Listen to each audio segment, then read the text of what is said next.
Hi అండి, అందరికీ నమస్తే. ఈ వీడియోలో నేను శుభగ్రహాలు అంటే ఏంటి, అశుభగ్రహాలు అంటే ఏంటి చెప్పబోతున్నాను. సో జనరల్గా మనకి చాలా మంది జ్యోతిష్యం నేర్చుకోవాలనుకుని చాలా కుతూహలంగా ఉంటారనమాట. సో అలా నేర్చుకునే వాళ్ళకి నా వీడియోలు చాలా యూస్ అవుతాయని నేను చాలా విశ్వసిస్తున్నాను. సో జనరల్గా ఏంటి అంటే చాలా యూట్యూబ్ వీడియోస్ అనేవి చాలా మంది అప్లోడ్ చేశారు. బట్ నేను ఎష్యూర్ చేసేది ఏంటి అంటే ఖచ్చితంగా వాళ్ళకి నా వీడియోస్కి సమ్ డిఫరెన్స్ అయితే ఖచ్చితంగా ఉంటుంది. సో టాపిక్లోకి వస్తే శుభగ్రహాలు అంటే ఏంటి, అశుభగ్రహాలు అంటే ఏంటి. మనకి జనరల్గా రాశులు ఉంటాయి, లగ్నం ఉంటుంది. సో ఈ లగ్నం బట్టే ఆ పర్టికులర్ లగ్నానికి అంటే ఆ పర్టికులర్ జాతకానికి శుభగ్రహం ఏంటి, అశుభగ్రహం ఏంటి అనేది మనం నిర్ధారించాలి. సో ఫస్ట్ ఆఫ్ ఆల్ మనకి లగ్నం బట్టి నిర్ధారించాలి అన్నప్పుడు అసలు లగ్నం అంటే ఏంటి నేను చెప్తాను. సో మనం పుట్టిన టైంకి, ఫర్ ఎగ్జాంపుల్ ఒక ఎక్స్ అనే పర్సన్ ఉదయం 6:30కి పుట్టాడు అనుకోండి. తన పుట్టిన టైంకి తూర్పు సైడ్ అంటే తూర్పు డైరెక్షన్లో, ఈస్ట్ డైరెక్షన్లో ఏ సైన్ అయితే రైజ్ అయిందో దాన్ని లగ్నం అంటారు. నేను ఇంకా వివరంగా చెప్పాలి అంటే, ఫర్ ఎగ్జాంపుల్ నేను 6:30కి పుట్టాను అనుకోండి. నేను పుట్టినప్పుడు తూర్పు వైపు ఏ రాశి అయితే ఉదయిస్తోందో, అది మేషం అవ్వచ్చు, వృషభం అవ్వచ్చు, కర్కాటకం అవ్వచ్చు, ఏ రాశి అయితే మనకు ఉదయిస్తోందో ఆ పర్టికులర్ సైన్ని మనం లగ్నము అంటాం. ఆ లగ్నం బట్టి శుభగ్రహాలు ఏంటి, అశుభగ్రహాలు ఏంటి, ఏ స్థానంలో ఏ గ్రహాలు ఉన్నాయో దాన్ని బట్టి మనం రిజల్ట్స్ అనేవి ఇవ్వడం జరుగుతుంది అనమాట. సో మీకు లగ్నము అంటే ఏంటి అర్థమైందని అనుకుంటున్నాను. ఇప్పుడు శుభగ్రహాలు అంటే ఏంటి, జనరల్గా మనకి జాతక చక్రంలో కానీ, నవాంశ చక్రంలో కానీ, రకరకాల వర్గ చక్రాల్లో కానీ మనకి 12 భావాలు ఉంటాయి. భావం అంటే ఏంటంటే, ఫర్ ఎగ్జాంపుల్ మనకు రాశులు ఎన్ని ఉంటాయి, మొత్తం రాశులు 12 రాశులు. సో ఒక్కొక్క రాశి ఒక్కొక్క భావము అంటారు అనమాట. అంటే లగ్నం నుంచి, లగ్నం అంటే మొదటి భావం, రెండో భావం, మూడో భావం, అలాగా 12 రాశులకి 12 భావాలు ఉంటాయి అన్నమాట. సో నేను ఇంకా ముందు వీడియోస్లో ఇంకా క్లియర్గా చెప్తాను. ఈ వీడియోలో పర్టికులర్గా మెయిన్ టాపిక్ ఏంటి అంటే శుభగ్రహాలు, అశుభగ్రహాలు. సో ఎప్పుడైనా సరే మనకి లగ్నాధిపతి అంటే 1వ స్థానానికి సంబంధించిన గ్రహం, 5వ స్థానానికి సంబంధించిన గ్రహం, 9వ స్థానానికి సంబంధించిన గ్రహం, ఈ 3 స్థానాధిపతులు అంటే లగ్నాధిపతి, పంచమాధిపతి అంటే 5వ స్థానానికి సంబంధించిన గ్రహం, నవమాధిపతి అంటే 9వ స్థానానికి సంబంధించిన గ్రహం, ఈ 3 కూడా వెరీ గుడ్ అంటే వెరీ బెనిఫిషియల్ ప్లానెట్స్ అనమాట. అంటే చాలా మంచి చేసే శుభగ్రహాలు. సో ఈ శుభగ్రహాలు ఎక్కడైతే ఉన్నాయో దాన్ని బట్టి కూడా మనకి మంచి ఫలితాలు అనేవి ఉంటూ ఉంటాయి. అలాగే మనం ఆస్ట్రాలజర్స్కి ఏం చేయాలంటే వాళ్ళకి ఆ శుభగ్రహాలు అంటే 1వ స్థానాధిపతి, అధిపతి అంటే ఏంటి, లార్డ్ ఆర్ ఓనర్, అలాగే రూలర్ అంటే ఒక స్థానానికి సంబంధించిన అధిపతి, అంటే ఆ స్థానానికి సంబంధించిన ఓనరు అధిపతి అంటారు అనమాట. సో ఎప్పుడైనా సరే లగ్నాధిపతి అంటే 1వ స్థానాధిపతి, 5వ స్థానాధిపతి, 9వ స్థానాధిపతి ఎప్పుడు కూడా శుభగ్రహాలే. సో అవి ఏ స్థానాల్లో ఉన్నా కూడా మన స్థాన బలాన్ని నిర్ధారించి ఆ గ్రహాలు ఎంతవరకు శుభాన్ని కలగజేస్తాయి అనేవి మనం చెప్పాలి. సో ఇవి శుభగ్రహాలు. అశుభగ్రహాలు అంటే ఏంటి అంటే 3వ స్థానానికి సంబంధించిన గ్రహం, 6వ స్థానానికి సంబంధించిన గ్రహం, అలాగే 11వ స్థానానికి సంబంధించిన గ్రహం, వీటిని ఏమంటారు అంటే అశుభ స్థానాధిపతులు అంటారు. ఎందుకంటే ఇవి మనకేంటంటే డిజైర్స్కి సంబంధించిన స్థానాలు అనమాట. సో మరి డిజైర్స్ అంటున్నారు, డిజైర్స్ అంటే మంచివే కదా, మన కోరికలు అనేవి మంచివే కదా, మరి ఎందుకు అశుభ స్థానాలు అంటున్నారు అంటే మన జనరల్గా మనిషి పుట్టిన తర్వాత మనకి ఎప్పుడు కూడా మనకి శరీరం ఉంది, మన ఆత్మ కూడా ఉంది. ఆత్మకు కావాల్సింది ఏంటంటే మోక్షమే కావాలి. దానికి భౌతిక సుఖాలు ఏమేమి అక్కర్లేదు. మనకు డబ్బులు కావాలి, లేదా పెళ్లి చేసుకోవాలి, పిల్లల్ని కనాలి, ఇవేమో ఆత్మకు అక్కర్లేదు. మనకు కావాలంటే ఈ ఫిజికల్ బాడీకి కావాలి. సో ఆ 3, 6, 11 ఏంటి అంటే కామస్థానాలు అనమాట. అంటే కోరికలు, నాకు కారు కావాలి, ఇల్లు కావాలి, నేను నా ఎఫర్ట్స్తో ఇది సాధించాలి, అది సాధించాలి, ఇవన్నీ కూడా మన కోరికలే. సో అందుకని అవి ఈ పర్టికులర్ యుగానికే కాదు, ఈ జనరల్గా మన మనిషి జీవనానికి కూడా అది కరెక్ట్ కాదు. అందుకనే వాటిని అశుభ స్థానాలు ఉన్నారనమాట. సో ఎప్పుడైతే ఈ 3వ స్థానం, 6వ స్థానం, 11వ స్థానానికి సంబంధించిన గ్రహాలు ఎప్పుడు కూడా అశుభాన్నే ఇస్తాయి, అంటే ఇబ్బందులే కలిగిస్తాయి. అశుభాలు ఇవ్వడం అంటే ఏంటి, అదేంటంటే చాలా కష్టపడతాయి. అంటే ఆ గ్రహానికి సంబంధించిన టైం నడుస్తున్నప్పుడు కష్టపెట్టడం, అలాగే ఛాలెంజెస్, చాలా ఆబ్స్టకిల్స్ ఫేస్ చేయడం, చాలా డిఫికల్టీస్ ఎదుర్కోవడం, ఇవన్నీ అనమాట. సో మనకి 1, 5, 9 మంచి గ్రహాలు, 3, 6, 11 గ్రహాలు ఏంటంటే మనకి చాలా ఇబ్బంది పెట్టే గ్రహాలు. 1, 5, 9 గ్రహాలని వాటిని ఏమంటారు, ఆ స్థానాల్ని, సారీ గ్రహాలు కాదు, 1, 5, 9 స్థానాలను ఏమంటారు అంటే కోణాలు అంటారు. ఓకే, అలాగే 3, 6, 11 స్థానాలను ఏమంటారు అంటే త్రిషాడయ స్థానాలు. 3 అంటే 3, షడ్ అంటే 6, ఆయా అంటే 11 త్రిషాడయ స్థానాలు. 1, 5, 9 ఏంటి కోణ స్థానాలు. ఓకే, సో ఆ కోణ స్థానాలకి అధిపతుల్ని కోణాధిపతులు అంటారు. ఓకే, ఈ 3, 6, 11 స్థానాలకు సంబంధించిన అధిపతుల్ని త్రిషాడయ అధిపతులు అంటారు. సో మనకి 6 స్థానాలు అయ్యాయి. ఇప్పుడు 4, 7, 10 అంటే చతుర్థం, సప్తమం, దశమం. దీనికి సంబంధించిన అధిపతులు ఏంటంటే న్యూట్రల్. అది ఎలా జడ్జ్ చేయాలో నేను చెప్తాను. మనకి నైసర్గిక శుభగ్రహాలు, నైసర్గిక పాపగ్రహాలు అని ఉన్నాయి. సో నైసర్గిక శుభగ్రహాలు అంటే ఏంటంటే గురుగ్రహం, శుక్రగ్రహం, పూర్ణచంద్రుడు, అలాగే ఈ శుభగ్రహాలతో అసోసియేట్ అయిన బుధుడు, అంటే శుభగ్రహాలతో కలిసి ఉన్న బుధుడు. ఈ 4 గ్రహాలు కూడా శుభగ్రహాలు అనమాట. అశుభగ్రహాలు, పాపగ్రహాలు, క్రూర గ్రహాలు ఏంటి అంటే అన్నిటికీ ఒకటే పేరు. అవి ఏంటంటే సూర్యుడు, క్షీణచంద్రుడు అంటే వెయినింగ్ మూన్. ఎప్పుడైతే మనకి చంద్రుడు క్షీణిస్తూ ఉంటాడు చూసారా, అమావాస్య చంద్రుడు, చతుర్దశి ఆ చంద్రుడు ఉంటాడు చూసారా, అది అశుభగ్రహం. అలాగే రాహువు, కేతువు, శని, కుజుడు, వీళ్ళు అశుభగ్రహాలు. ఫస్ట్ ఆఫ్ ఆల్ మనం అశుభగ్రహాలు అనకూడదు, ఎందుకంటే గ్రహాలు ఏంటంటే గ్రహ దేవతలు, వాళ్ళు డైటీస్, దేవుళ్ళే వాళ్ళు కూడా గ్రహ దేవతలు అంటారు. మనకి ఏంటంటే అర్థం కావడం కోసం మనకి ఋషులు ఏం చేశారంటే ఇవి శుభగ్రహాలు, ఇవి పాపగ్రహాలు అని తెలియజేయడం కోసం అలా చెప్పారు. కానీ ఏవి వాటి సొంతంగా వాటి పాపగ్రహాలు కాదు, పాపాన్ని ఇవ్వు, అలాగే బ్యాడ్ రిజల్ట్స్ ఇవ్వు. ఏదైనా సరే మన కర్మని బట్టే. సో ఇప్పుడు నేను శుభగ్రహాలు, అశుభగ్రహాలు చెప్పాను కదా. ఈ 4, 7, 10 స్థానాధిపతులు నైసర్గిక శుభగ్రహాలు అయితే అవి ఏంటంటే వాళ్ళ యొక్క శుభత్వాన్ని కోల్పోతాయి.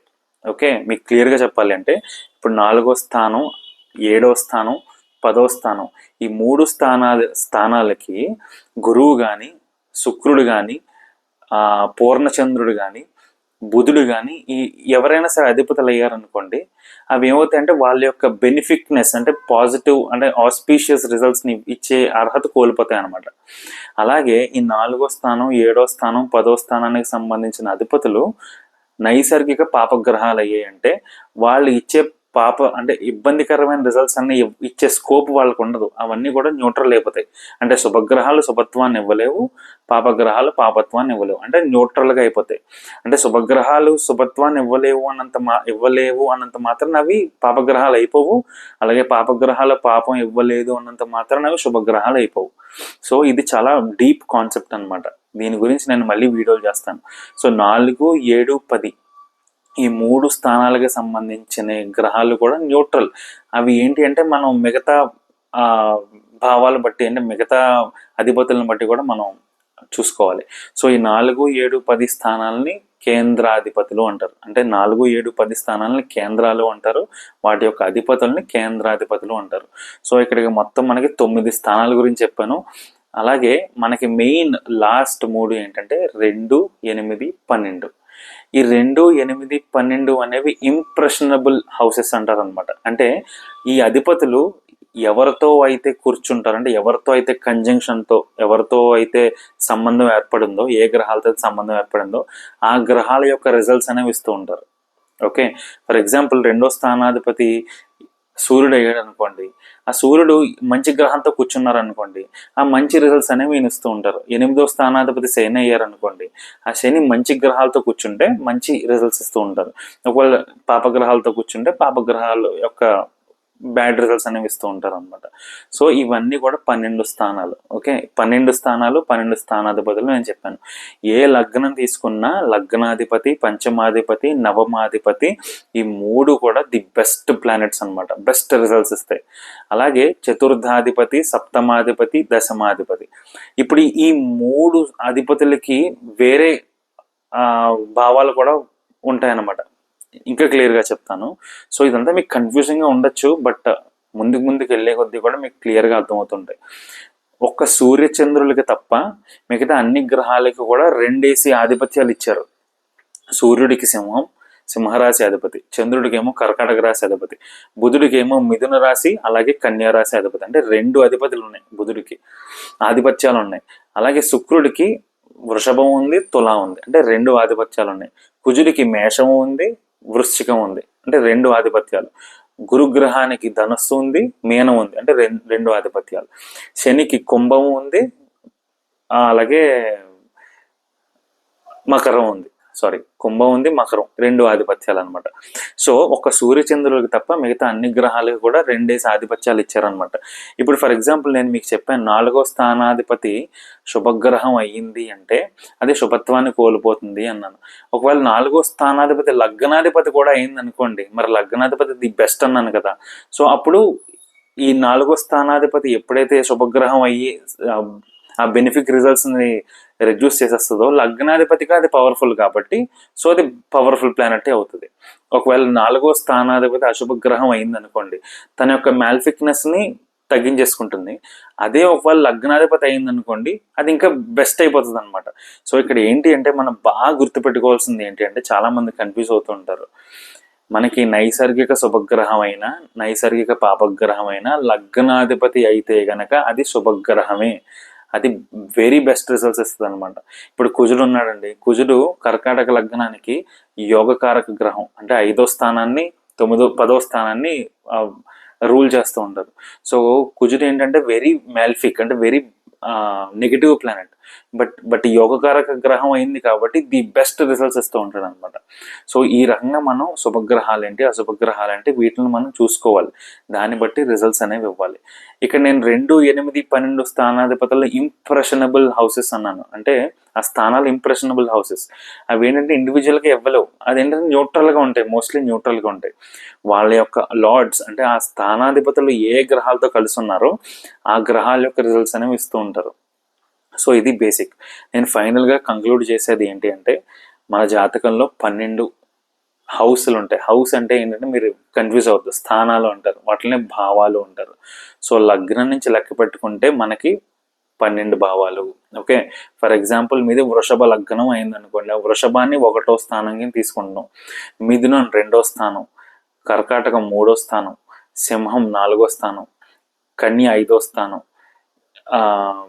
దాని తర్వాత 6 ఏమో తుల 6వ స్థానం, వృశ్చికం 7వ స్థానం, ధనస్సు 8వ స్థానం, మకరం 9, కుంభం 10, 11 ఏమో మీనం, 12 ఏమో మేషం. సో ఇలాగ మన లగ్నాన్ని 1వ స్థానానికి తీసుకోవాలి. సో ఇప్పుడు వృషభ లగ్నానికి ఉదాహరణ తీసుకుంటే వృషభ లగ్నాధిపతి ఎవరు, వృషభానికి అధిపతి ఎవరు, శుక్రుడు వెరీ పాజిటివ్ ప్లానెట్. ఓకే, బాగానే ఉంది. ఇప్పుడు నేను ఏం చెప్పాను, మనకి శుభగ్రహం, మరి శుక్రుడు నైసర్గిక శుభగ్రహం కదా. సో ఎప్పుడైతే ఈ కేంద్రాలని నేను 4, 7, 10 అన్నాను కదా, 4, 7, 10 అలాగే 1వ స్థానాన్ని కూడా కేంద్రం అంటారు, కోణం 2 అంటారు అనమాట. అంటే కేంద్రం కోణం 2 అంటారు. సో ఎప్పుడైతే శుక్రుడు 1వ స్థానాన్ని రూల్ చేస్తున్నాడు కాబట్టి ఆయన ఎప్పుడూ శుభగ్రహమే. కాకపోతే ఏంటంటే ఇక్కడ ఒక విషయం, ఆయన నైసర్గిక శుభగ్రహం కాబట్టి ఆ కేంద్రాన్ని కూడా పరిపాలిస్తున్నాడు కాబట్టి తను ఇచ్చే శుభత్వాన్ని తగ్గిస్తాడు. సో అందుకని ఏంటంటే చాలా కాంట్రవర్సీ ఉంది వృషభ లగ్నానికి. చాలా మంది శుక్రుడు న్యూట్రల్ పెద్ద రిజల్ట్స్ ఏమి ఇవ్వరు అంటారు, అది ఒక రకంగా వాస్తవం. ఎందుకంటే శుక్రుడికి దోషం వచ్చింది. దోషం అంటే ఏంటి, నైసర్గిక శుభగ్రహం కేంద్రాన్ని రూల్ చేస్తున్నప్పుడు తన బెనిఫిక్నెస్ అంటే పాజిటివ్ సంబంధించిన రిజల్ట్స్ అన్ని కూడా న్యూట్రల్ చేసేస్తుంది. అలాగే తనకి 6వ స్థానాధిపత్యం కూడా వచ్చింది. 6వ స్థానం అంటే నేను ఇందాక చెప్పాను, ఎప్పుడైతే 6వ స్థానాధిపతి వచ్చిందో అది పాపగ్రహం అని చెప్పాను, కానీ లగ్నాధిపతి అయింది కాబట్టి కొంచెం అది పాజిటివ్ అనే చెప్పాలి. ఇప్పుడు 5వ స్థానాధిపతి ఎవరు, ఎందుకంటే నేను 5, 9, 1 ఈ 3 స్థానాధిపతులు కూడా సూపర్ అని చెప్పాను కదా. సో 5వ స్థానాధిపతి ఎవరు, వృషభ లగ్నానికి బుధుడు. సో బుధుడు బ్రహ్మాండంగా ఇస్తాడు. సో ఇప్పుడు 5వ స్థానాధిపతి అయ్యాడు, అలాగే 2వ స్థానాధిపతి కూడా అయ్యాడు. సో 2 అనేది ఇంప్రెషనబుల్ హౌస్ అన్నాను కదా, అంటే 2వ స్థానం ఇంప్రెషనబుల్ హౌస్, మరి ఇక్కడ 5వ స్థానం కూడా ది బెస్ట్ హౌస్ కాబట్టి ఖచ్చితంగా బుధుడు కూడా బెస్ట్ రిజల్ట్స్ ఇస్తాడు. ఇప్పుడు శని చూసుకుంటే శని 9వ స్థానాధిపతి 10వ స్థానాధిపతి, అంటే యోగకారకుడు అనమాట. 9 అంటే ది బెస్ట్, ఇంకా ఉన్న లగ్న పంచమ నవమాధిపతుల్లో 9వ స్థానాధిపతి the most super best planet. దాని తర్వాత పంచమాధిపతి, దాని తర్వాత లగ్నాధిపతి. సో దీని పరంగా 1, 5, 9 శుక్రుడు, బుధుడు, శని ఈ 3 కూడా ది బెస్ట్ ప్లానెట్స్ కర్కాటక లగ్నానికి. చాలామంది అమ్మో శని ఏంటండి మంచి గ్రహం ఎలా అవుతుంది అంటారు. లేదండి, ఫంక్షనల్ బెనిఫిట్ అంటారు అనమాట. లగ్నానికి ఒక ఆధిపత్యం వచ్చింది అంటే ఖచ్చితంగా అది పాజిటివ్ ప్లానెటే అవుతుంది. ఇప్పుడు ఈ వృషభ లగ్నానికి గురువు ఇబ్బందికరమైన ప్లానెట్. గురువు అంటే మరి గురువు నైసర్గిక శుభగ్రహం, చాలా మంచి గ్రహం అంటారు. కాదు, ఎందుకంటే ఈ వృషభ లగ్నానికి అష్టమాధిపతి, ఏకాదశాధిపతి. సో ఈ 2 స్థానాధిపతులు గురువు అవ్వడం వల్ల నెగిటివ్ మాలిఫిక్ రిజల్ట్స్ ఇస్తూ ఉంటారు అనమాట. సో నేను మళ్ళీ చెప్తున్నాను, 1, 5, 9 స్థానాలకు సంబంధించినవి చాలా బెస్ట్ ప్లానెట్స్. 4, 7, 10 స్థానాలకు సంబంధించినవి ఏంటంటే అవి శుభగ్రహాలు అయితే వాటి శుభత్వాన్ని కోల్పోతాయి, పాపగ్రహాలు అయితే వాటి పాపత్వం కోల్పోతాయి. ఈ 4, 7, 10 స్థానాధిపతులు 1, 5, 9 ఒకవేళ అయ్యారు అనుకోండి, శుభగ్రహాలే అవుతాయి.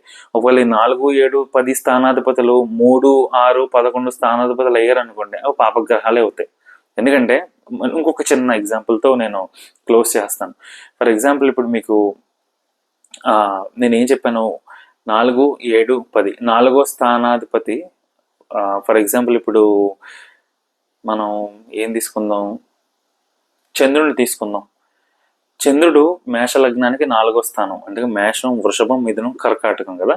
చంద్రుడు మేష లగ్నానికి 4వ స్థానం. ఒకవేళ ఈ క్షీణచంద్రుడు అయ్యాడు అనుకోండి, క్షీణచంద్రుడు అంటే ఏంటి, నెగిటివ్ రిజల్ట్స్, అంటే పాపగ్రహం అన్నాం. సో పాపగ్రహం ఈ కేంద్రానికి అధిపతి అయ్యాడు కాబట్టి ఆ పాపగ్రహం ఇచ్చే నెగిటివ్ ఎఫెక్ట్స్ని తీసేస్తాడు. సో చంద్రుడు న్యూట్రల్ అయిపోతాడు అనమాట. అలాగా. సో దీన్ని బట్టి మీరు అలా చూసుకోవాలి.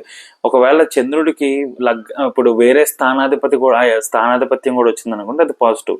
బట్ అన్ఫార్చునేట్లీ చంద్రుడికి ఒకటే స్థానాధిపత్యం వచ్చింది, చంద్రుడికి అలాగే సూర్యుడికి కూడా. ఇప్పుడు నేను ఇందాక వృషభ లగ్నం గురించి చెప్పాను. ఎంత 6వ స్థానాధిపతి అయినప్పటికీ కూడా లగ్నాధిపతి కూడా అయ్యాడు కాబట్టి ఆయన అది పాజిటివ్ ప్లానెట్. సో ఈ రకంగా మనం జడ్జ్ చేసుకోవాలి. ఇంకా 3, 6, 11 అంటారా, వాళ్ళు ఎప్పుడు కూడా నెగిటివ్ రిజల్ట్స్ ఇస్తారు, ఖచ్చితంగా నెగిటివ్ రిజల్ట్స్ ఇస్తారు. మీరు గమనించండి, ఎప్పుడు కూడా నెగిటివ్ ఆబ్స్టికల్స్ అనేవి ఇస్తూ ఉంటారు. 2, 8, 12 స్థానాధిపతులు ఎప్పుడైతే వాళ్ళు మంచి గ్రహాలతో కలిసి ఉన్నారో వాళ్ళ రిజల్ట్స్ ఇవ్వడం. ఫర్ ఎగ్జాంపుల్ 8వ స్థానాధిపతి సూర్యుడు అయ్యారు అనుకోండి మకర లగ్నానికి, ఆయన యోగకారక గ్రహం అయిన శుక్రుడితో ఉన్నారనుకోండి, ది బెస్ట్ అనమాట. అది ఒక మంచి యోగం అనమాట. అది ఆ యోగాల గురించి ఇంకా నేను ఫర్దర్ వీడియోస్తో మీకు చెప్తాను. సో కంక్లూడ్ చేయాల్సింది ఏంటి అంటే, ఇవి శుభగ్రహాలు, ఇవి అశుభగ్రహాలు. ఈ గ్రహాలు పాజిటివ్ ఇస్తాయి, ఈ గ్రహాలు నెగిటివ్ రిజల్ట్స్ ఇస్తాయి. ఈ వీడియో కనుక మీకు నచ్చినట్లయితే లైక్ చేయండి. మీకు కొంచెం ఏంటంటే అంత అర్థం కాకపోవచ్చు, బికాజ్ చాలామందికి తెలియదు కాబట్టి. మీకు కొంచెం అవగాహన ఉంది అంటే మీకు అర్థమవుతుంది ఖచ్చితంగా. మీకు ఏమైనా సందేహాలు ఉంటే కామెంట్స్ రూపంలో తెలియజేయండి. Thank you.